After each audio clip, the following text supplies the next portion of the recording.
You've probably been told, if your doctor prescribed it, it's safe. I believed that too, for a long time actually, until I started seeing the same patients return to my operating table. Heart attack, stroke, cardiac arrest. Men and women in their 60s and 70s who did everything right, took their pills every morning, followed the instructions, trusted the system, and every single time, the same medications were sitting in their daily pill organizer. My name is Dr. Kevin Adewale. I'm a cardiothoracic surgeon. I've spent over 20 years operating on hearts that didn't have to fail. Today I'm going to tell you about 5 common medications that dramatically increase the risk of heart attack and stroke in people over 60. This isn't about scaring you. This is about giving you the information your doctor may not have time to explain.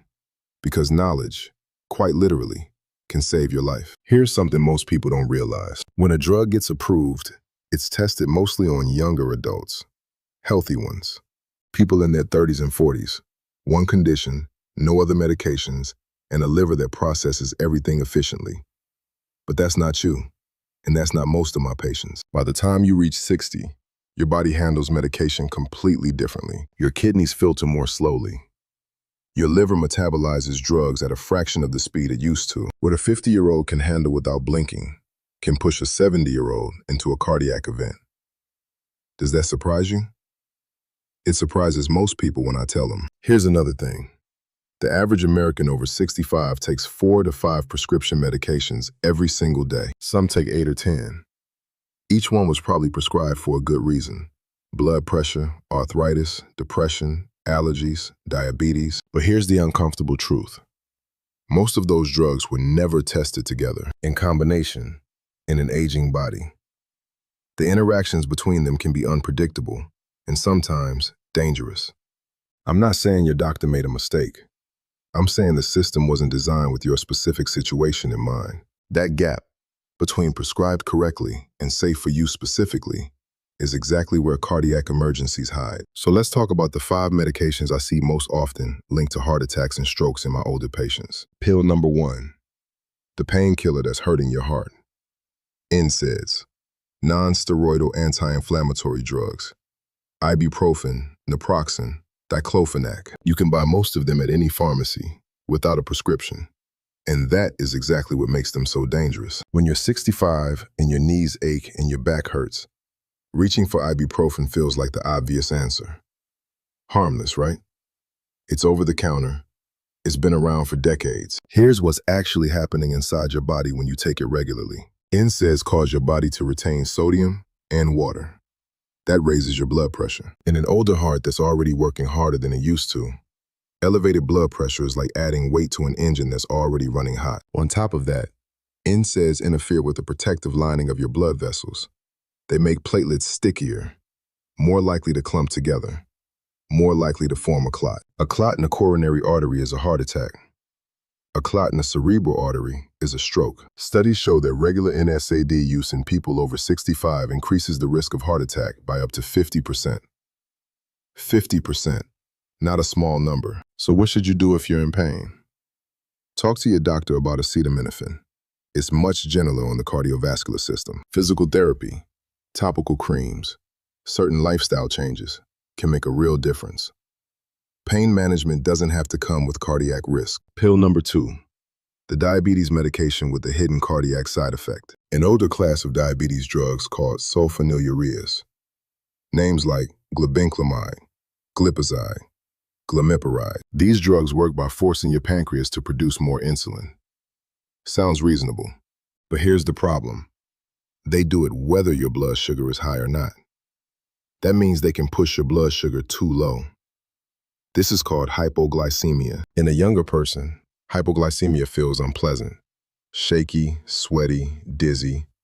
You eat something, it passes. In a person over 65, hypoglycemia can trigger a cardiac arrhythmia, an irregular heartbeat. And an irregular heartbeat in an already vulnerable heart can spiral into something much more serious. Here's what really concerns me.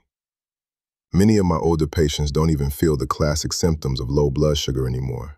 The warning system gets blunted with age. They walk around with dangerously low glucose, and their heart is paying the price without them knowing it. Are you or someone you love taking diabetes medication? Ask your doctor specifically about hypoglycemia risk. Newer diabetes medications, like the SGLT2 inhibitors, actually have proven cardiovascular benefits. There are better options available today.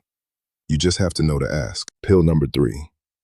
The antidepressant your heart didn't sign up for. This one is harder to talk about. Because depression in older adults is real, it's serious, and medication genuinely helps millions of people. I want to be very clear about that. But there's a category of antidepressants that deserves a serious conversation. Tricyclic antidepressants, TCAs. Drugs like amitriptyline, nortriptyline, doxepin. They've been around since the 1950s. In some cases, doctors still prescribe them. For depression, for nerve pain, sometimes even for sleep. Here's what they do to your heart. TCAs interfere with the electrical system of the heart, the system that controls your heartbeat. In a young, healthy heart, the body can compensate. But in an older heart, that interference can cause QT prolongation, a disruption in the heart's electrical rhythm. That can lead to a dangerous arrhythmia called torsades de pointes. That's a French term. It means twisting of the points. It describes the way the heartbeat looks on an ECG when it goes dangerously off track. And it can cause sudden cardiac arrest. Now, even some SSRIs, the newer antidepressants, carry a degree of cardiac risk in elderly patients. Citalopram, for example, has a well-documented effect on heart rhythm at heart doses. I'm not telling you to stop your antidepressant. Please don't do that without talking to your doctor first. What I am saying is, if you're over 60 and taking any antidepressant, ask for a baseline ECG, a simple heart tracing that takes 5 minutes and could tell you everything you need to know about how your heart is handling that medication. That one conversation could save your life. Pill number 4, the everyday allergy pill with a surprising dark side. Quick question. Do you keep antihistamines in your medicine cabinet? Most people do. Diphenhydramine. That's the active ingredient in Benadryl and many over-the-counter sleep aids. These are first-generation antihistamines, and they've been around so long, most people assume they're completely harmless. They're not.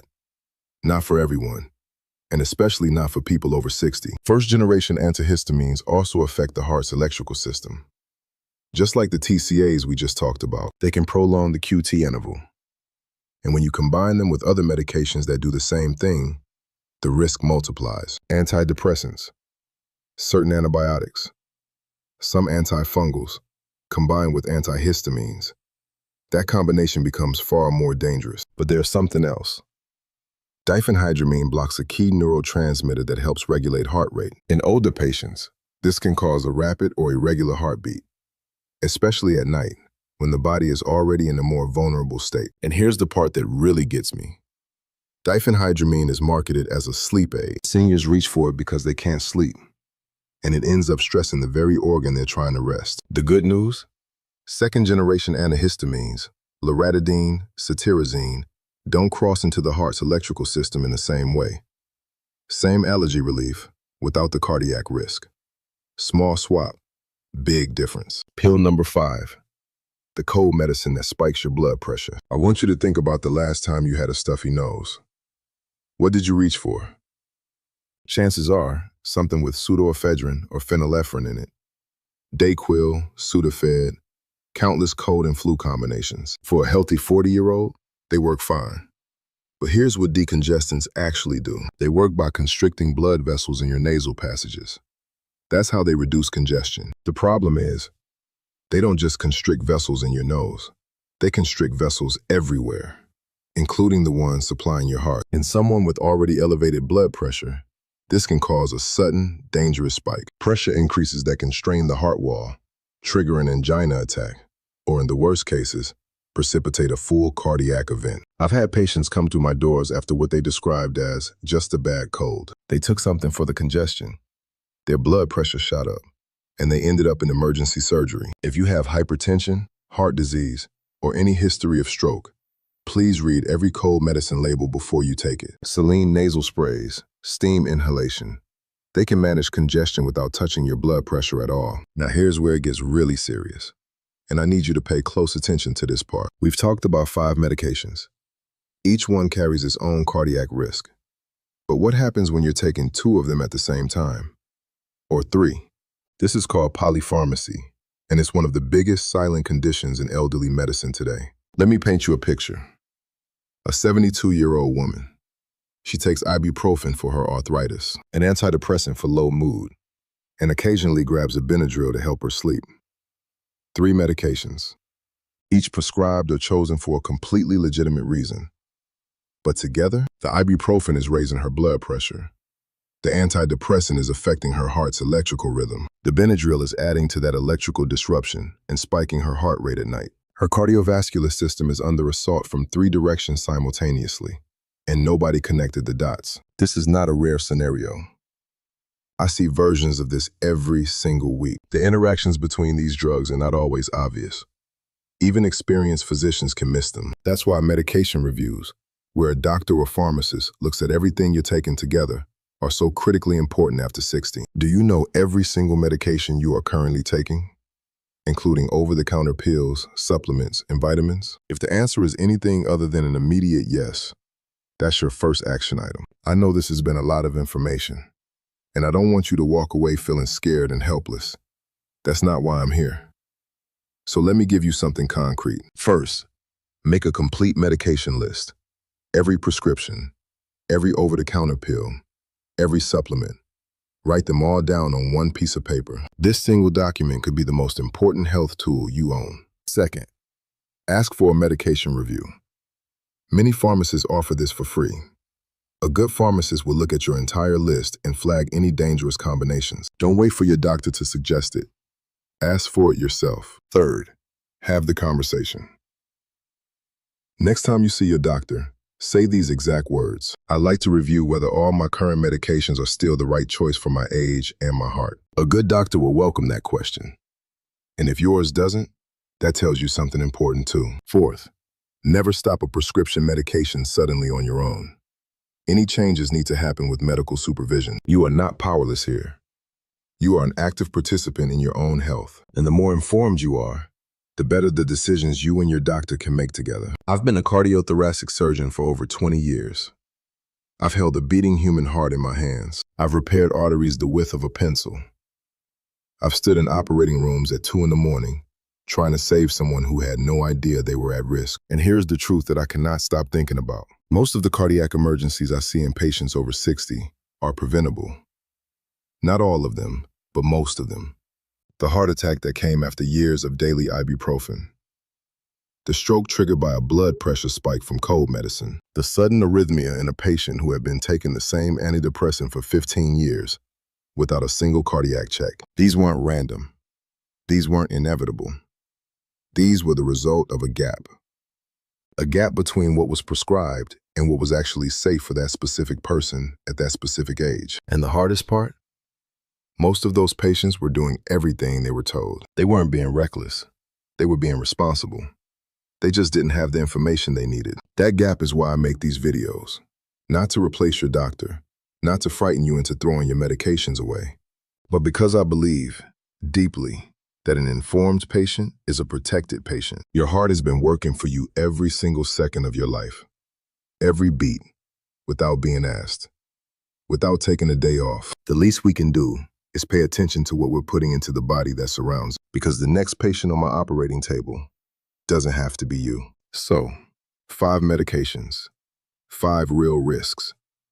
Let me give you a quick recap before you go. NSAIDs like ibuprofen, they raise blood pressure and increase clot formation. Older diabetes medications like sulfonylureas, they can trigger dangerous drops in blood sugar and cardiac arrhythmias. Tricyclic antidepressants and some SSRIs, they interfere with your heart's electrical system in ways that become more dangerous with age. First-generation antihistamines like diphenhydramine, disrupting heart rhythm and hiding in products most people consider completely harmless. And decongestants containing pseudoephedrine or phenylephrine, they constrict blood vessels throughout your entire body, not just your nose. And when 2 or 3 of these combine, the risk doesn't add up.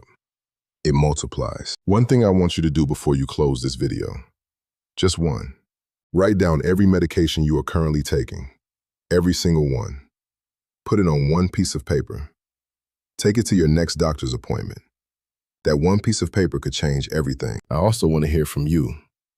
Have you or someone you love experienced an unexpected reaction to any of these medications? Leave a comment below. I read them. And your story might help someone else recognize a warning sign they would have otherwise missed. If this video gave you something valuable, share it with a parent, a spouse, a friend over 60, someone who takes a daily pill organizer full of medications and has never once questioned what's inside it. That share might be the most important thing you do today. If you want to keep learning how to protect your heart as you age, subscribe. Because next week, we're going to talk about the 5 symptoms that look nothing like a heart attack, but are. You've made it this far. That tells me you take your health seriously. Good. Keep doing that. Your heart is worth fighting for, and so are you. One last thing. Everything I've shared today is based on current cardiology research and my clinical experience, but it's general information, not personal medical advice. Every person's situation is different. Before making any changes to your medications, please talk to your doctor or pharmacist first. They know your full medical history. I don't. And that context matters more than anything I can tell you in a video.